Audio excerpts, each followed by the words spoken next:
you guys please come on stage and take seats? Thank you. Okay. Okay, so we've got our four people. Okay, now we can start.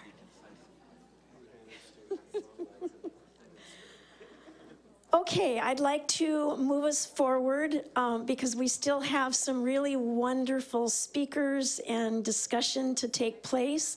And then, of course, we want to make sure that you get to eat and have your lunch discussions. So at this time, I'm very pleased to be able to introduce Dr. Ben Henwood.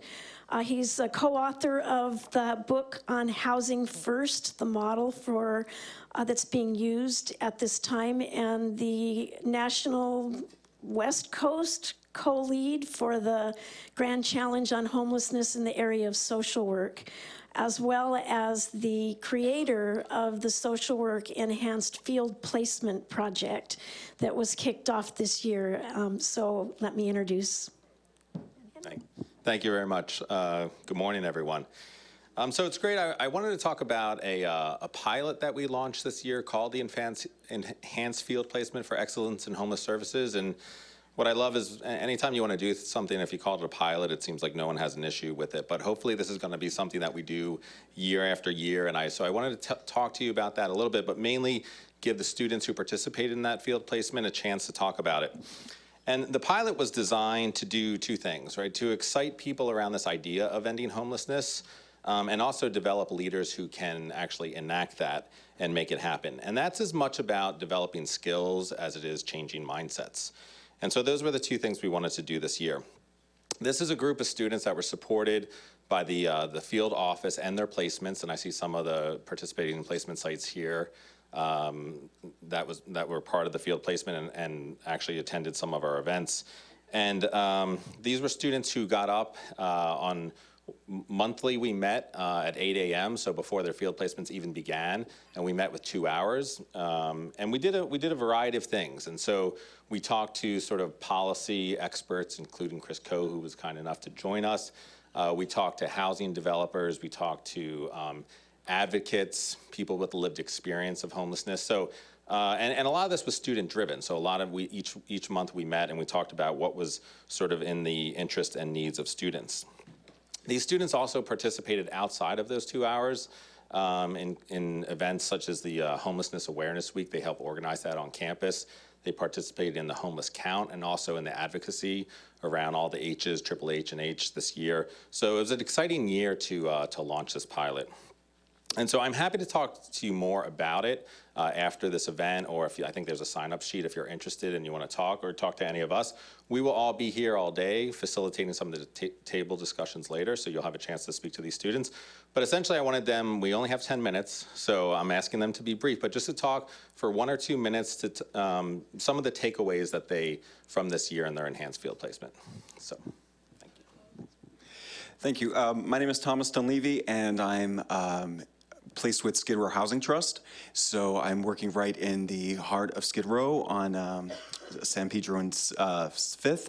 And one of the things that I took away from our enhanced field placement was a forum for us all to come together to not only share techniques and skills, but also to give a real hands-on experience of what it is that we're seeing, what it is that we're witnessing, so we can see what's happening not just in Skid Row, but I can learn what's happening in Hollywood and Venice and these different communities. That was incredibly beneficial to me. Also to be able to quell some myths that might be out there.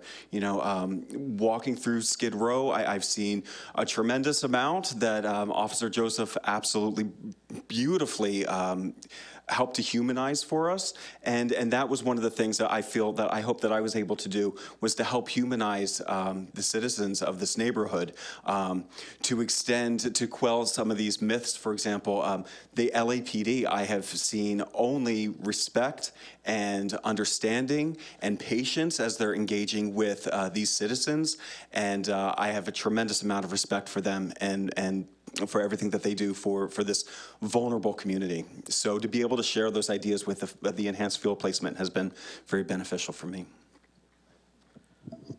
Hi everyone, my name is Andrew Toscano. I'm placed at Union Station Homeless Services in Pasadena. I think what I value the most about this group of people and being in the enhanced field placement is the experiences that they've had, that we've gotten to share, collaboratively work together, and think about the issue of homelessness throughout different parts of LA. And I really got to understand what the role of the intern was at those locations, which is really interesting, and what each of those locations valued in training and what their focus was, because we're each at different places, and each of our placements valued us learning something different and learning something important to put into practice in homelessness. Coming out of undergrad, I didn't expect necessarily to be working in homelessness because USC likes to throw curveballs, and you don't know if you're gonna be placed in a homelessness setting, but I was hoping for it, essentially because I had done it for 4 years at my undergraduate university, and that helped me, to understand and really conquer the myths about homelessness and to not be afraid to be in this field. And then I got to join these wonderful people at the enhanced field placement and learn even more and conquer more myths and understand that we're here, we're students, and we're willing to work really hard to end homelessness and to teach others and other students in our program what it is to be part of an organization that's helping in homelessness and to be at a school that's really, really helping and pushing for us to address this issue that, is falling through the cracks a lot of the time. So I really, really like these guys. And I like USC, and thank you so much. And yeah. Hi, everyone. My name is Elena Bris, and I was placed at LA Family Housing this year, which is all the way up in the Northeast San Fernando Valley. Anybody? Anyone? Valley, girls, boys, non-gender conforming. We had a meeting in the enhanced field placement about field safety, which I valued very much because I don't think safety is spoken about enough in social work. It's obviously spoken a lot about in the LAPD, and Officer Joseph knows all about how to be safe. But it was useful in kind of giving me tools and framing what a social worker's role is and isn't, and especially in the field. So when we're doing scattered site visits, when we're doing outreach, or even when we're not working and we're riding the train, and we encounter homeless individuals all the time. For people who ride the train, Thomas is my train buddy. We take the train sometimes from class. And so the way to think about that is to think about all of the resources available in each community, all of the services. For example, countywide, the HOPE team, the Homeless Outreach Partnership Endeavor. When I learned about that and other services, I was able to kind of gain a little bit of confidence in my own safety so that I was able to help others in the field. Thank you. Hi, everyone. I'm Molly Sullivan. This year, I was placed at Covenant House, California, which is a shelter for transitional aged youth. I think the best part about the enhanced field placement was having a space to ask really big questions. I think a big takeaway from this year for me working in homelessness is the more I know, the more I realize I don't know anything. And so having a place where asking some really big questions is okay and encouraged, and that there are people who are working in different areas of this field to bounce questions and ideas off of was extremely valuable to me. And I think also kind of getting a little bit more policy. One of our very first meetings was with Chris Coe, and that really, I think, set the framework for me. And thinking about all the various systems that are interconnected with homelessness. Really everything is part of the system. Law enforcement's part of the system, housing's part of the system, hospitals are part of the system, employers.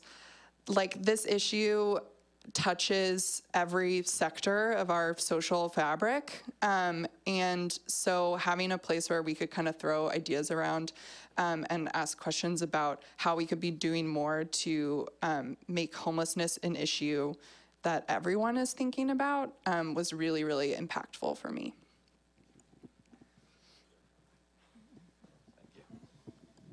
So I just wanted to give you a feel for kind of the larger discussion that these students are participating in. I think it's great.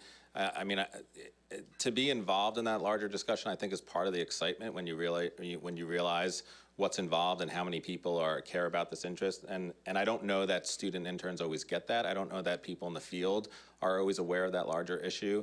And so part of our mission here is just to develop young leaders in the field. You can hire them, though I think most people still have another year here. So these are just some examples of some of the leadership that we're developing. And so by all means, we'd like to partner with all of you and expand this as much as we can. So thanks very much. Thank you, guys. Thanks. Thanks, Ben. I also want to share with you the story of one student very briefly who was at her internship and was waiting to see somebody and ended up going next door to get a cup of coffee at a little restaurant there. And right in front there was a homeless man sitting there. And she had about an hour until her next client, so she actually asked if he would like to join her and have breakfast, and she brought him in and they began to talk, and during that hour she just listened to him and learned about him and used all of her nice social work skills, good listening and paying attention, and talked about what of a transforming experience or transformative experience that was to have a personal interaction in that way and to listen and understand and not just walk by somebody with ignoring them or or feeling frightened or avoiding them, all of the things that people often do. And that actually brings us to our next speaker, because it relates to the idea of how we think about things and why we see some of the behaviors that we see from people who are homeless that may take us aback a little bit, that are maybe a little hard to understand. So next, I'm very pleased to introduce Dr. Gabriel Crenshaw, or Dr. Gabe, or Gabe, whichever you'd like. He is a psychologist. He does work here in the School of Social Work. He's done a radio, TV. He's a media guy. He was named America's Best Lifechanger on the TV show Extra. He's created a digital media program called Mental Minute with Gabe, which I've seen some of them and they're excellent. He's appeared as an expert on different news broadcasts, including the Oprah Winfrey Network, CNN, the Ricky Lake Show, in print, in USA Today and Huffington Post. And he's also a songwriter and an author. He's lectured through lots of places. And one of his areas of expertise is neuroscience. So he really understands the brain. He's telling me, stop doing this introduction. Okay, come on up, Gabe.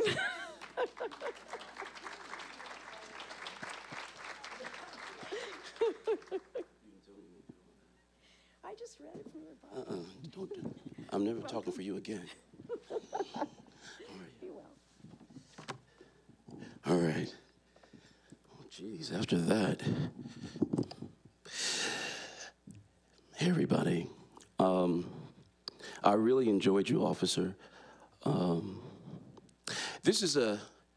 glad to be here. When Brenda asked me to do this, to consider the neurobiological concerns that can happen with homeless people, I had never really thought about it. But when I think about it, I mean, to be homeless really is a traumatic event. And so all the things that happen inside of the brain, you move to the subcortical region, you want to stay in the prefrontal cortex, but there's no way you can stay in the prefrontal cortex and see the world rationally and live on the street. And so I wanted to share with you briefly some things.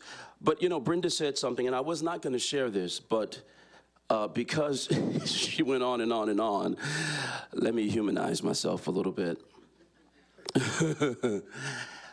I woke up one morning, and these lyrics were in my head. Too many homeless in the streets. Where's human decency? They're not all bums, you see. I know. 'Cause they used to be me. So I knew this guy, let's call him Gabe.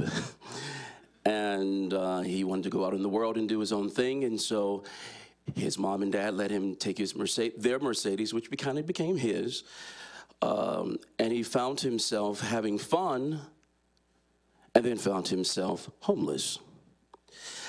But homelessness in Manhattan Beach is kind of sexy.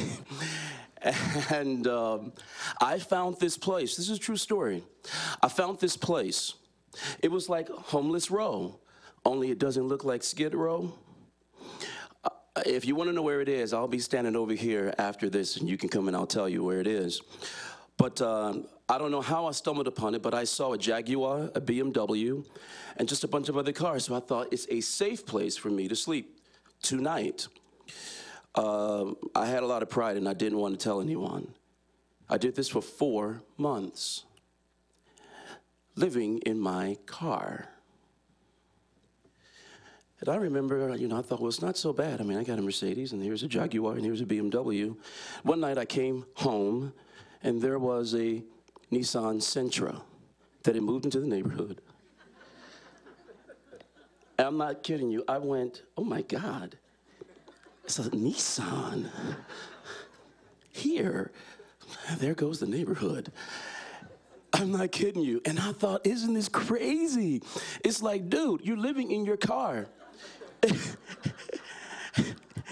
And there's a hierarchical attached to being homeless. Like, wow, So, but the interesting thing is you know what? So I started to think about this, Brenda, and I thought, okay, I'm like, go to the next slide. That would be my job to do. There's a connection here. When you consider the role of the brain, it helps to shape and condition behavior, thought, and emotion. All right, so initially what happens to you is an adventure.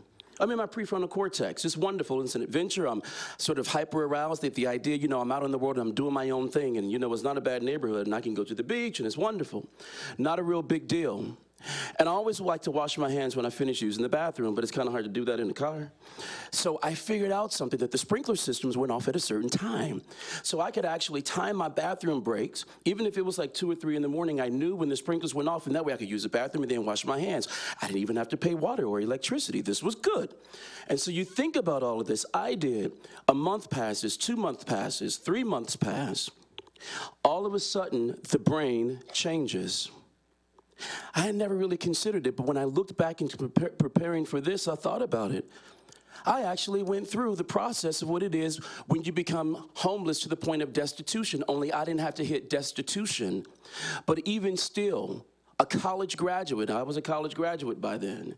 Everybody's laughing at my story because you see me in an Armani suit today. And we like the idea of hearing the struggle after the struggle. It's hard to walk through people in the struggle when you're in the struggle. So it's like I'm a success story. It's kind of hard to believe. But the reality is I'm probably not the only one in here. In this room, I probably am not the only one who's ever been homeless.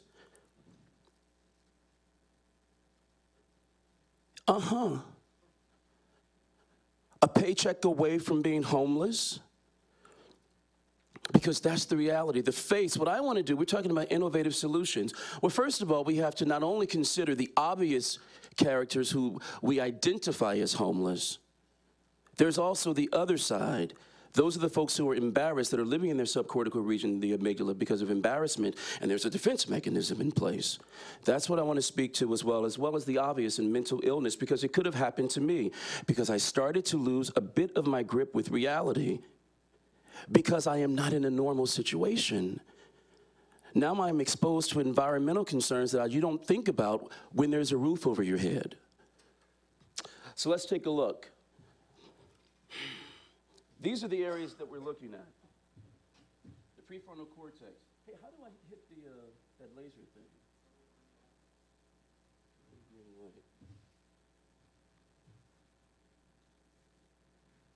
I don't see a green light. Oh, there it is.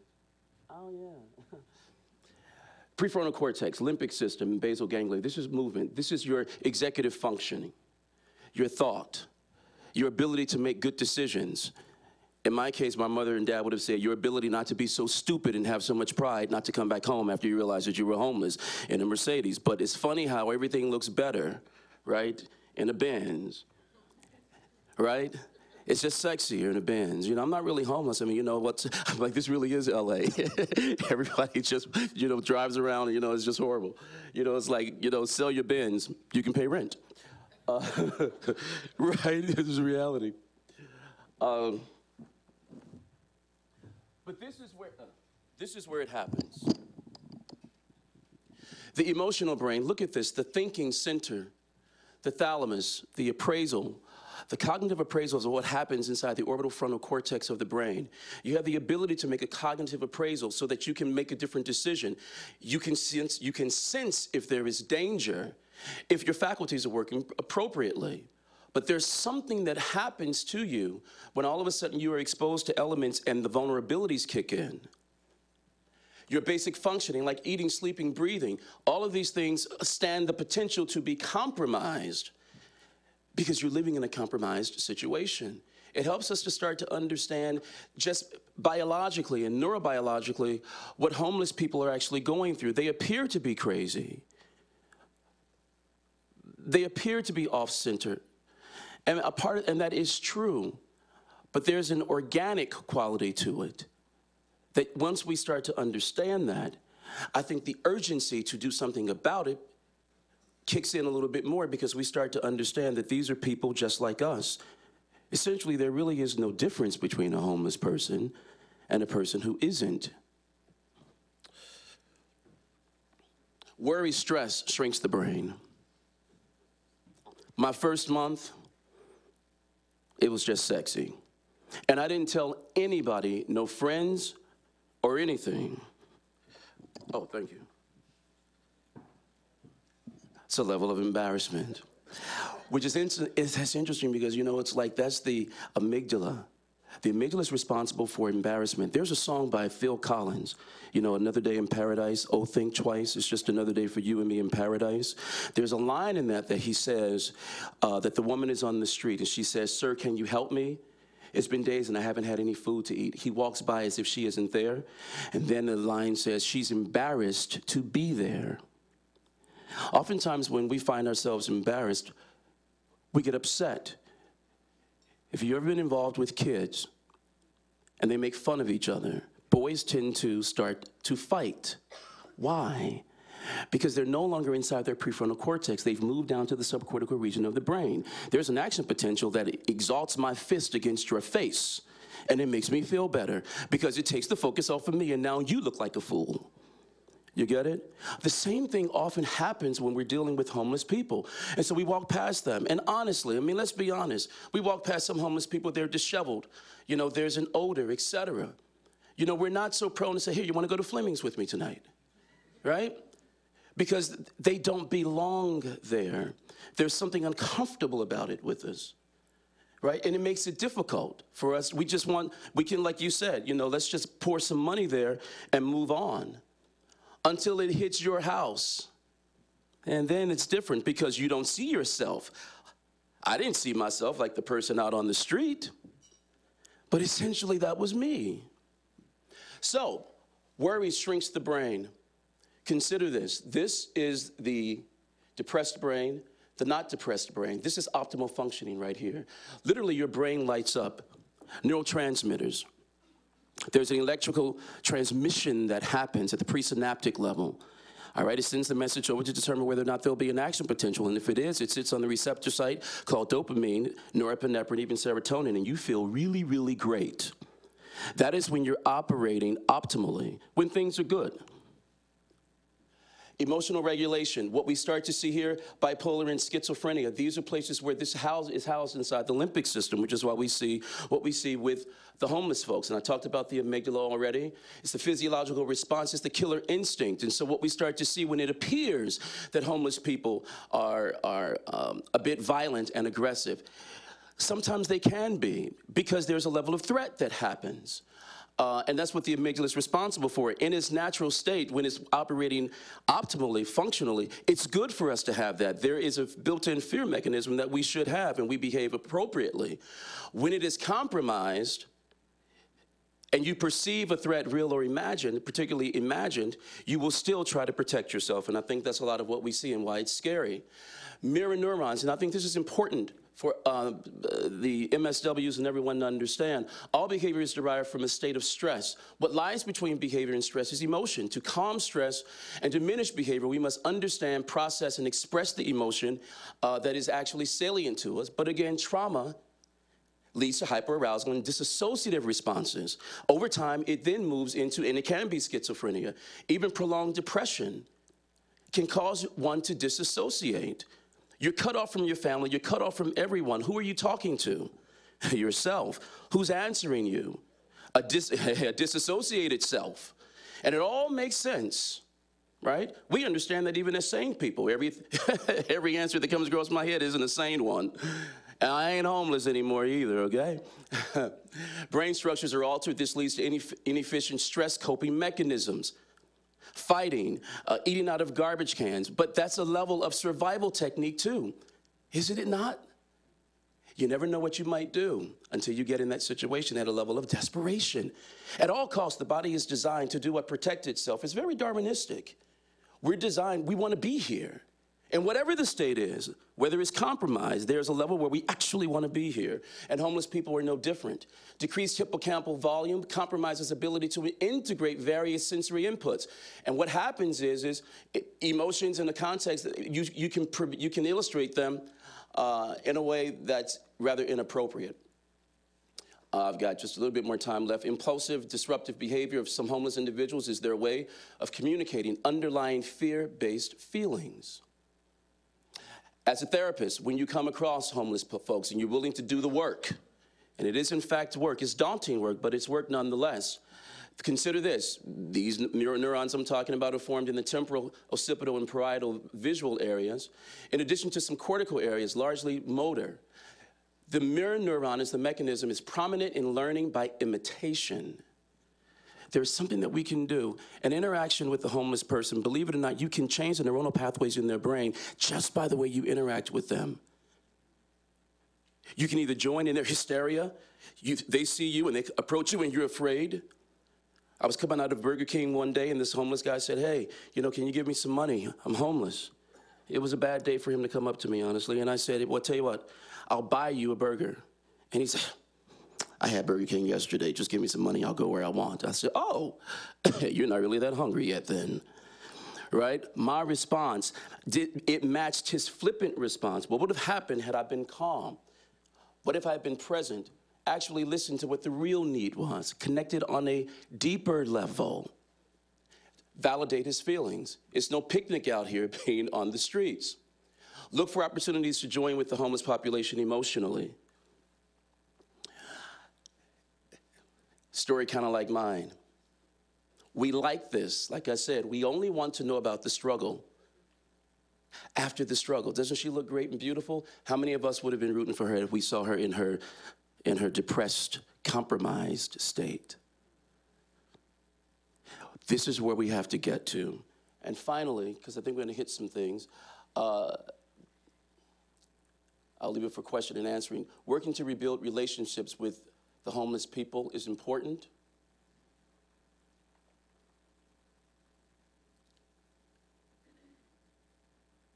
Outreach programs, and I'll hit on this. We're gonna have question and answer, right?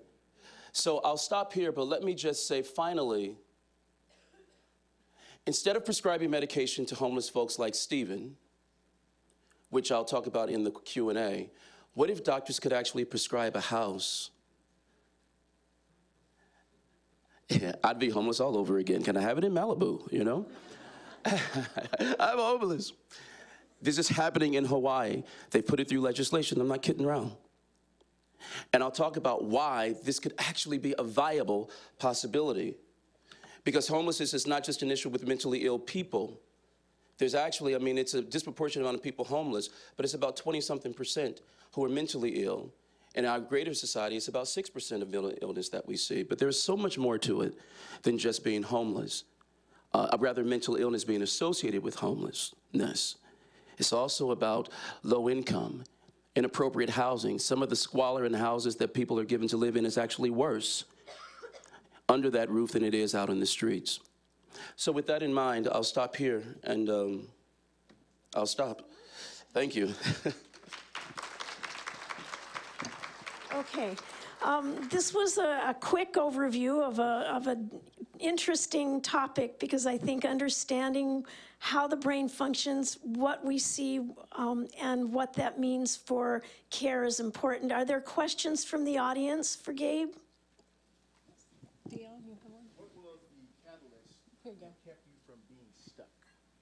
What was your catalyst that kept you from being stuck, as many people? Going into the 4th month, I went, I'm about to lose it. And I called a friend. And I think what happened neurobiologically, I thought, I don't have to be in this by myself. Somehow the level of embarrassment and the pride ended. And I didn't call mom, but I called a friend, not knowing that he had recently got a job at a real estate firm. And they had all of these houses. And he said, follow me. I'm not kidding you. And he took me to a house, I'm not kidding, in the Hollywood Hills, and I stayed there for a year. Try my life, people, it works, you know?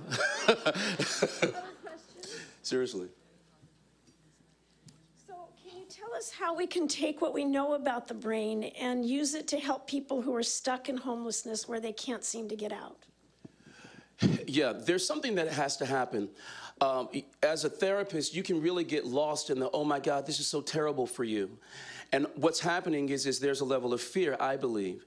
And so what you have to do is tap back into the prefrontal cortex and get them in that cognitive appraisal of the orbital frontal cortex. And what that is it gives you a different perspective in which to see. As you start to encourage people to sort of look inside themselves, because really that's where the strength is. You've got to find the strength in the internal world, because it's not in the external world. They've been out there already.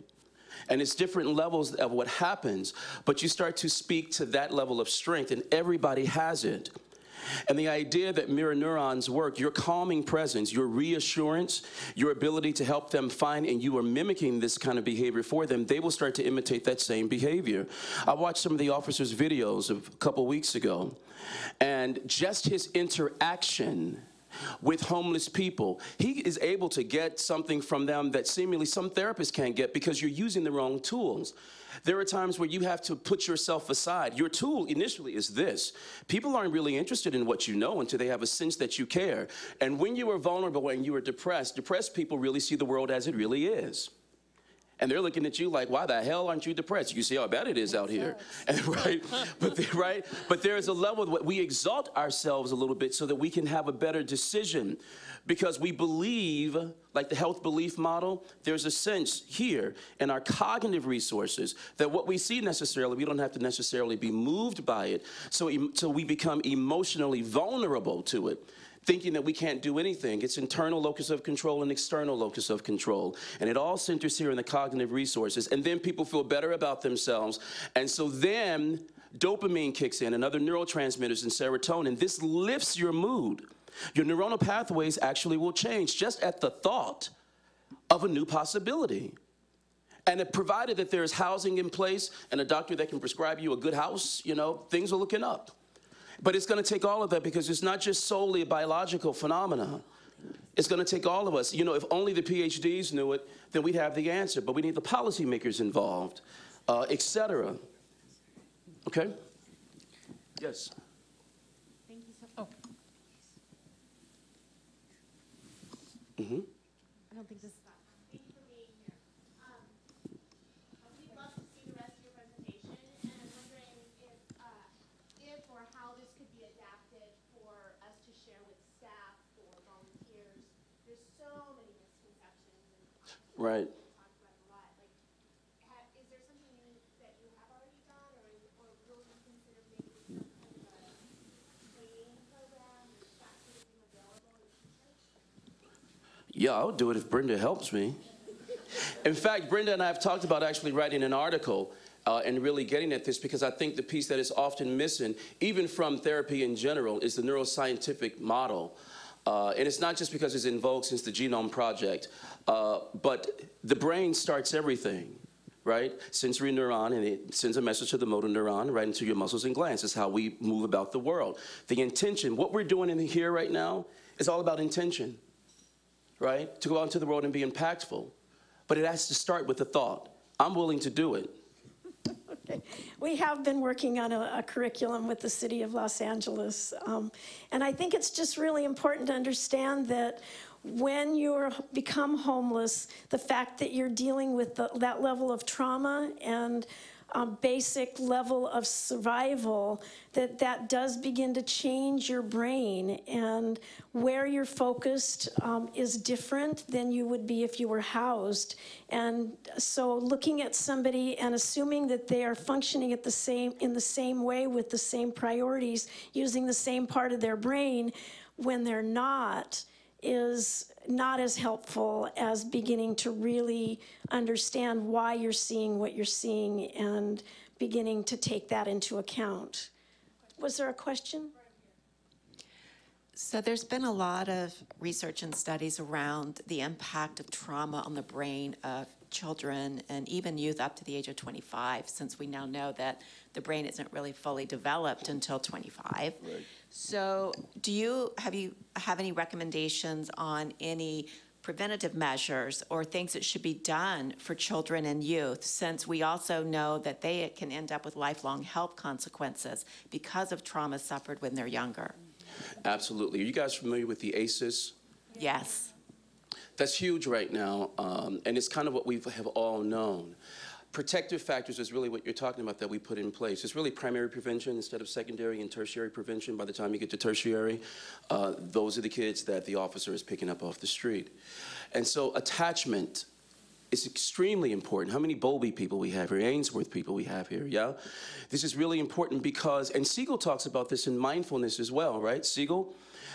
Here's the issue. The emotional regulation and emotional stability happens with the caregiver. We used to traditionally say it was the mother, but it's not always the mom.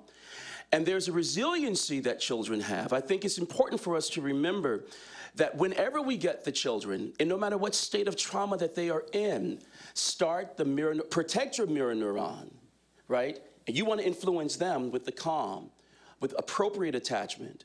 And they automatically start to write a new narrative. You never have to say a word to people. This is how powerful the brain is. You wonder why therapy works. Outside of the fact that occipital lobe means-occipital lobe, it creates an action potential from the presynaptic neuron to the postsynaptic and sit on the serotonin neurotransmitter. Outside of all that, I don't have to say a word. They walk into the room and they can just look and they feel a sense of encouragement, calm, you're with me, support, empathy, right? You ever had that happen before you began therapy? Not always. The neuronal pathway in their brain has already changed. Yeah.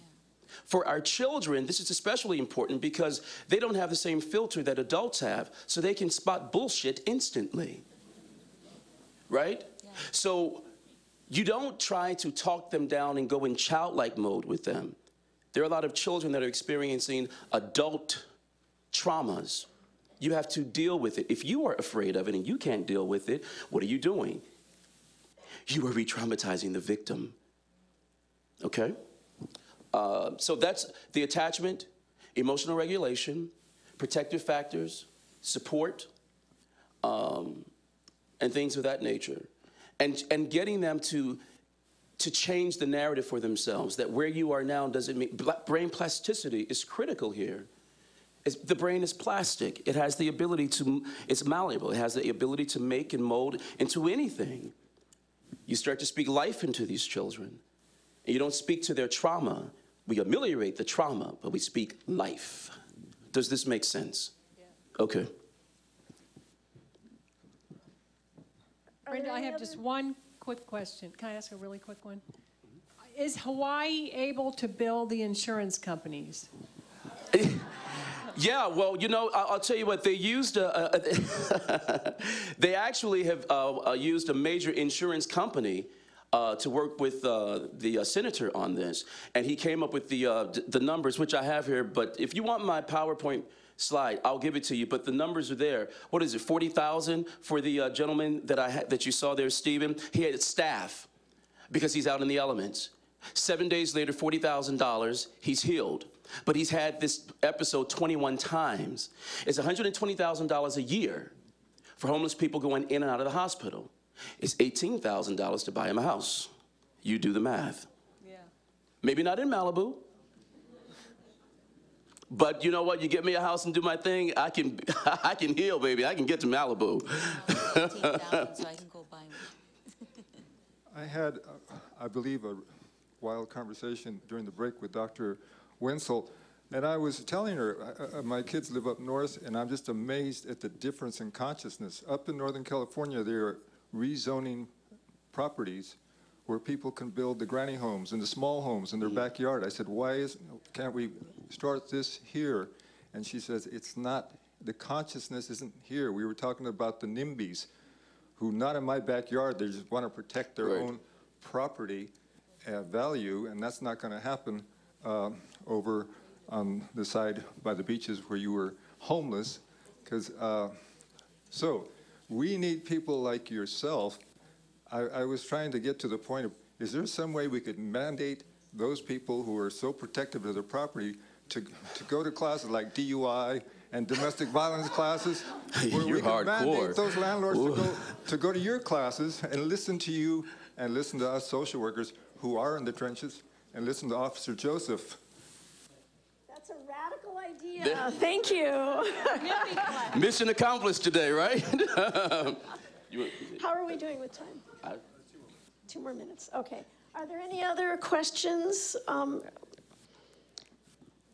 Does anyone have? I have a question. So, can you speak to, so with adults, I definitely get the neuroplasticity with youth and children. Is there an age at which does the same apply to adults? Is there a certain longer window you have to work with, expectation setting for us? Mm-hmm. Neurons continue to fire, right? So everybody listen up. There was a time when you reached a certain age, we thought it was impossible to learn anymore, right? We have adages, you can't teach an old dog new tricks. That's a lie. It's not true.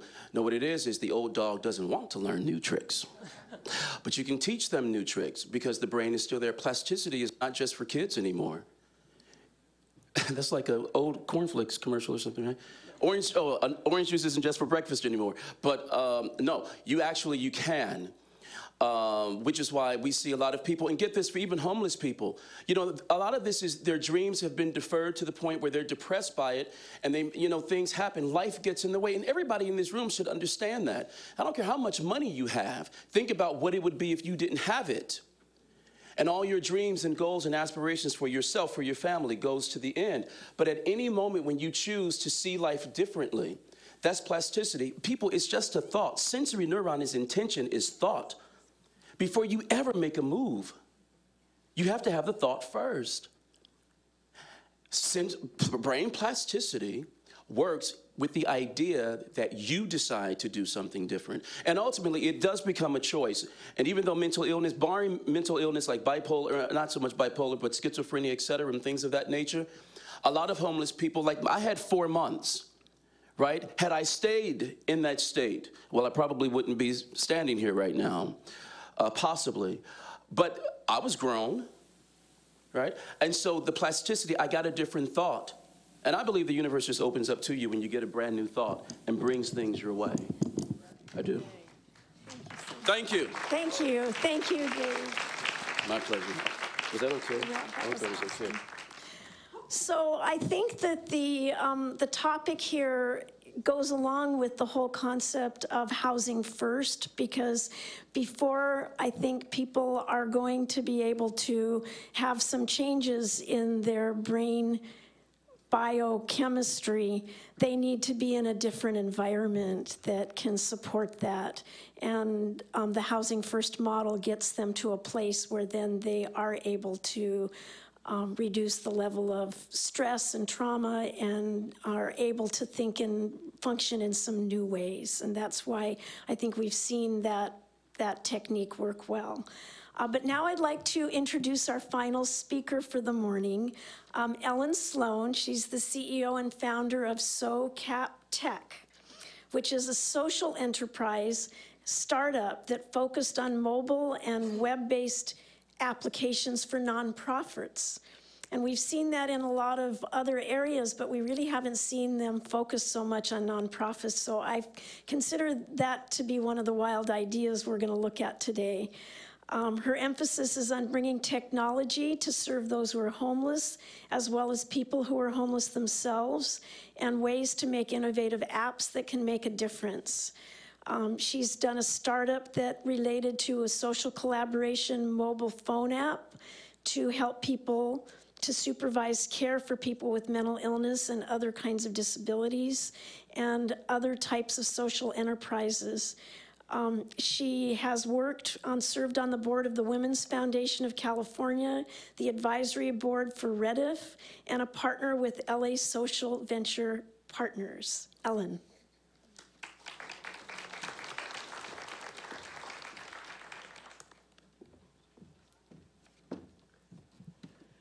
Thank you very much. So let me just add to the perspective of where I'm coming from. I have 61 years of lived experience, and I worked for decades in the corporate sector, worked, as Brenda said, in the nonprofits as a board member, particularly the finance committees, because I'm an accountant and recovering accountant. And then I also have spent time in one of the considered maybe largest agencies we have, the Navy. I was a Naval Reserve officer, Supply Corps officer, so I was doing contracting. So I come at it from a number of different perspectives. And then to prove that you can teach an old dog new tricks, at age 59, I learned how to code. And so, bringing all of those perspectives together is sort of what led me here today. So, I'm going to do this here. So, Dean Flynn talked about the wicked problem, and certainly homelessness is a wicked problem, and all of us here are very familiar with what the stats are. And I see there are three problems that we have. One is obviously homelessness itself, and then there's two other problems from the vantage point that I sit at. One is that nonprofits that are, many of the nonprofits, most of the nonprofits dealing with this, don't have the money for the technology that is available now. All of us in this room, all the people working at the agencies have one of these. But many of the people in the nonprofits are still dealing with email, phone, and paper forms. And having sat on the finance committees and familiar with the nonprofits, there just isn't the funding for that. There's barely enough funding for operating. And a survey was done in 2014 that 3.2% of a budget is spent on technology, and that compares to 6.9% for a small business.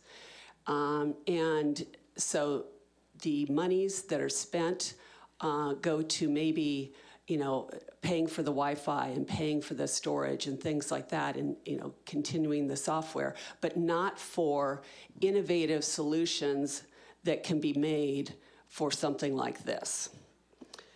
The other issue is the agencies are incredibly huge, and they have legacy software that is a rat's nest. And it's very hard to get those, large systems to move on a dime. It's a proverbial battleship. You can't change something. They're not as nimble as we would like them to be. And so with those two things in particular, both the nonprofit, the monies, and not the ability to be able to create innovative tech solutions, and then the agencies just having this behemoth, I actually do agree, more so than ever, now is the time to create innovative technology solutions.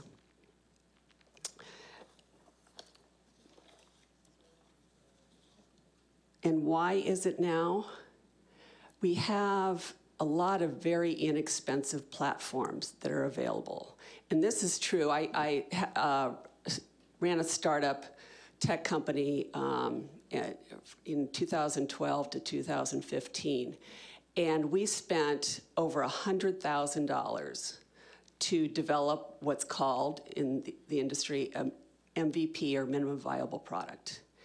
And we had to go overseas to get that done in India. We couldn't afford the people, the people here right in Silicon Beach. It would have cost us 3 times as much. And as a nonprofit, it was incredibly expensive, but we had a funder that was willing to put that money through, and we actually never got that thing funded or programmed appropriately so we could pilot it. So we have these innovative, inexpensive solutions. And one of the things that I'd like to pull up is the JOT form. So I was working on I was at a hackathon, and I highly recommend all of you to go to hackathons. In fact, there's one for foster care next weekend that if you're interested, and maybe USC could put on a hackathon around the homeless issue. Just a thought there. And I was at a hackathon, and I met Latina Jackson, who's one of the district directors at the Department of Mental Health, and she was explaining that at the Source, which is a one-stop shop at the Central Library, started at the Central Library, for the homeless to the DMVs there so they can get their ID or renew their license. DPSS is there so they can sign up for CalFresh, Medi-Cal. There's a legal clinic there so that they can get some of their tickets taken care of. They can get a TB test, things like that. That one of the issues is that each of the different agencies keeps asking for the same information. And as the officer knows, and many people know, that they carry their ID cards in a wad with a rubber band around it. And identity theft is rampant in Skid Row and other places. They either lose it, but it's most likely being stolen. And for those of us that have a credit card that's stolen or the number's stolen, you call the credit card company, they'll make it good. You lose your CalFresh, it's at least another 30 days before it can be replaced. And therefore that impacts your life more significantly. And so what we wanted to do is create an app. And you do this, a hackathon is typically Friday night to Sunday night. It's 48 hours, and yes, you do get to go home and go to sleep. But it's time limited. You have to have something that works, a pilot, MVP, minimum viable product, at the end of that time. So you're time constrained. You bring in a variety of different people. Often, before I knew how to code, I was a subject matter expert. And a business person coming in from that standpoint. So what I was able to do is we formatted what the design of the app is going to be, and then, a couple months later, we were trying to move this thing along, and I just got up in the middle of the night, and I created this app in 1 hour. 1 hour. That's how, and it's free. This is jotform.com. You can go through in Google Forms. You can do it through Google Forms. Chris talked about Google Forms when they first were exploring CES. And so there are many free opportunities. And so basically here, it's Central Libraries, today's date, which caseworker are you, client name, if we could scroll up a little bit, caseworker name, parent name. What we're trying to do, one of the other problems is that in the CES system and other systems, is that there are multiple entries for the same person. And sometimes the spelling's wrong, or because of some mental illness, they get their names wrong. So trying to find identifying factors, contact address if they have it, birth date, let's scroll up. Birthplace, sometimes that might be an identifying factor, phone number, go up. And then what kinds of ID do they have? And what kind of services have they signed up for? And then if you click one of these, let's scroll all the way up. or down, well, whatever, is that then you can actually copy, photograph it, which we all have cell phones, photograph it, and attach it to this file. And then the other thing we wanted to do, so this is in an hour. I was able to create this. It goes to Google Forms. It's not secure, but it's a working product. It's a working piloting product. And what you can do with this is we want to attach it to a fingerprint, a biometric feedback, which we weren't able to do with this, but there is ways in which to do that, and that gets to another opportunity, which is APIs, application program interfaces. And so actually the new HMIS system, the Clarity that the county is adopting, has biometric portion to it, and I'm really hoping that they will adopt that so that instead of carrying your wad of papers that you move on. Okay, so let's go through the next, let's see, can you click to the next slide? Some of the other advanced technologies, there's QR symbols. I was working with an agency here and talking to the caseworkers. One of the things that they wanted in order to entice the people to want to adapt it is that they have to turn in paperwork every month for the services that they've received. Well, one of the easy ways to be able to do that without tracking them, which, you know, there are issues around that, is to read a QR code. So there's a QR code for St. Joseph Center, there's a QR code for the individual, and then there's a QR code for each of the different services that they provide. And so when it's scanned by the people at the service center, then you know exactly what service they provided. It'll go through to the caseworker, so then they already have sort of a sample billing that they can bill the grant for is the type of services. And then you know that instead of you know, getting a signed form from the doctor or the center that they've actually been there. And then that frees up their time. So let's go on to, and then these are little, what we call iBeacons. This is what it looks like. It looks like a super small mouse. These are Bluetooth enabled. They cost about $20 each.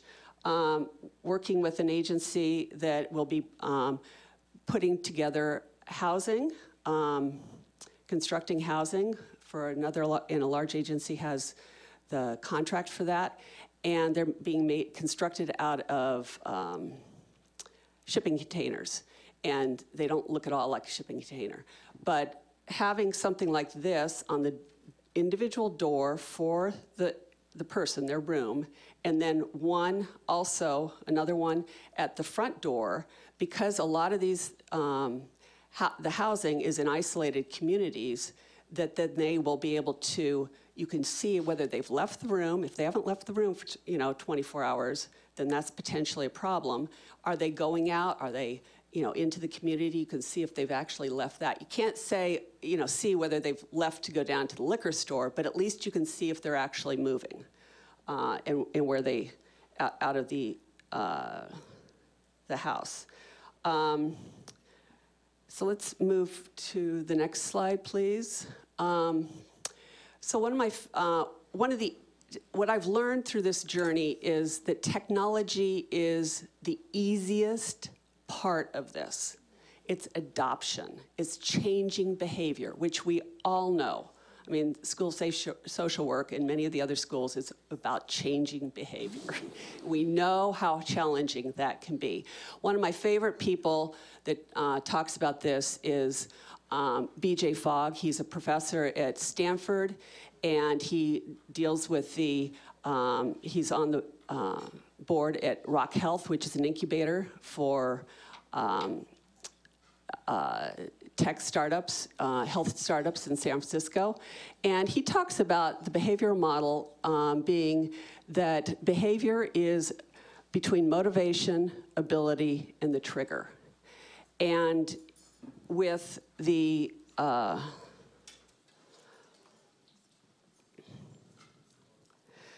with the QR symbol there, the motivation was, because we wanted the people to actually use the app, is to keep it on, is the motivation is if you don't have to turn in the paperwork, then that's a good thing.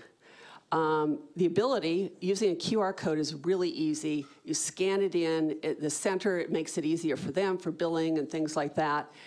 And so then that helps trigger the behavior that you want. One of the other things that I've learned in sort of in the tech world and the startup world is what we call lean startup. And if we can go to the next page or next slide. And so I was talking about we were talking about lean startup, and Latina, who's has a degree in social work, she goes, oh, well, that's the PDSA. And I said, well, yeah, that's exactly what it is. So you guys are really actually, when people say lean startup, and this is my book here, a little visual aid, I have it tabbed all over the place, is that when you build something, you're really planning and designing it. And that's what a hackathon does. You build it, you plan and design, you bring a variety of different people together. You measure it. You have to then go out and test it, study it, see whether it works, and make sure that you have a variety of different people and users. So in the case of the various apps I've done, you have the clients, or and then you have the caseworkers, potentially, and then you also have, management. So you want to make sure that they're involved in the study of that. And then you learn from that, and that it's a circular cycle. So once you've learned, one of the things I love about tech, and I wish, well, it was common when I was a biochemistry major, is failure is, you want to fail, because as long as you learn from failure. So you make something, okay, that didn't work, so you tweak it. And so that's something that this sort of system, or the PDSA, will actually help too. And so that's a circular cycle. So I'm going to close here. So next slide. So I've spent many years as an intrapreneur, project manager, sort of the ultimate project manager. I have 2 daughters, college age, one of which is a freshman here, and a software developer. And what I've learned is that you build on what is there. You don't reinvent. There's so many opportunities out there. You also conserve your resources. And somebody talked about persistence. Well, persistence and also patience. You conserve that in addition to your other resources. And then building on best practices. And it's best practices not only from your own sort of world, but other worlds. And that's why what I love about the hackathons and when you're building these sorts of things is to get people from different perspectives. So anyway, that is my presentation. Great.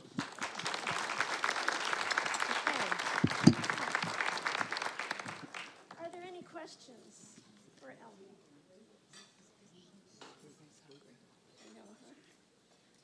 Oh, wait, Mike's coming, Mike's coming. Here you go.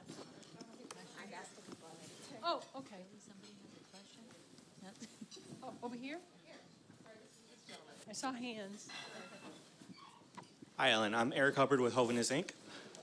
And as how do smaller nonprofits really tap into the ability to use new and emerging technologies when, on a daily basis, we're just focused on reporting the HMIS and using the basic tools of data management when there's not even necessarily funding available to really look into huge upgrades, or there's not ever really people just knock on your door saying, can you try this app to really improve your efficiency and really help you improve your outcomes?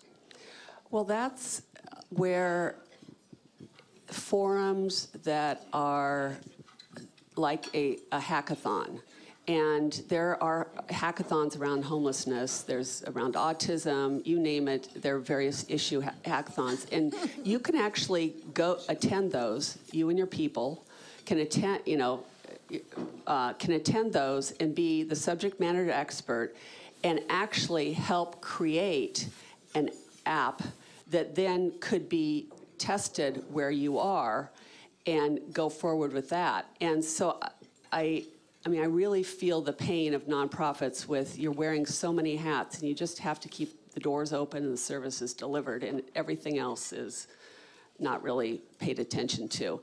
There are a lot of free resources too to get it coded. There are coding boot camps that can take it to the next level. There's also, I've worked with City National Bank and they're coding an app for the Department of Aging. I put them together with them. And so there are, and they're doing it as in-kind services, it's their IT department. So there are free resources to be able to do that. And so again, it's, being brave enough to want to spend, some time to be able to do that. And when you're in a, confined period of time, 48 hours, it's amazing what you can get done and the energy that comes from that. And the energy of the people, a lot of times they're volunteers that will be on your team that will help carry that forward. I have a question. I have a mic too. Are there foundations that might help organizations develop apps? Like you think of like Microsoft or different, is that something you should pursue or? Well, so the way that I've worked with the corporate foundations, especially in the tech arena, is that if we can use their tech platform. So I sort of deal with the chronically homeless, and then on the other end of the spectrum, the homeless college students. And so I have had discussions with Airbnb to use their platform to match hosts with students. And somebody talked about granny flats and stuff like that. Well, you go to the West Side, and they're 3- and 4-bedroom homes with 1 or 2 people living in them. They don't need a granny flat. There are bedrooms. I actually have a UCLA student living with me now. So again, using the nonprofit or the technology that they already have. Wow. Okay. Airbnb. I didn't think of that. Yeah. Wow. Yeah. Okay. Other. The question here. Okay, just a quick question. I know when I'm out in the community, I'm wondering was there a card? Is there a number? Is there something I could tangibly sit down with somebody and give them and say, here's a resource if you want help, if that's what you're so choosing. Is there an app that you know of that's in creation that, I think of there's outreach workers at agencies, but there's only so many of them, but if there's social workers or warm-hearted people that just want to be able to give somebody a resource, are there apps or apps that people can use on their own that says, hey, I am homeless, I'm looking for resources? Is there something like that exists? So, Denise, did you plant this? Sorry, I was asking about my dressing. What? So, Denise here has an amazing app called Win, What I Need.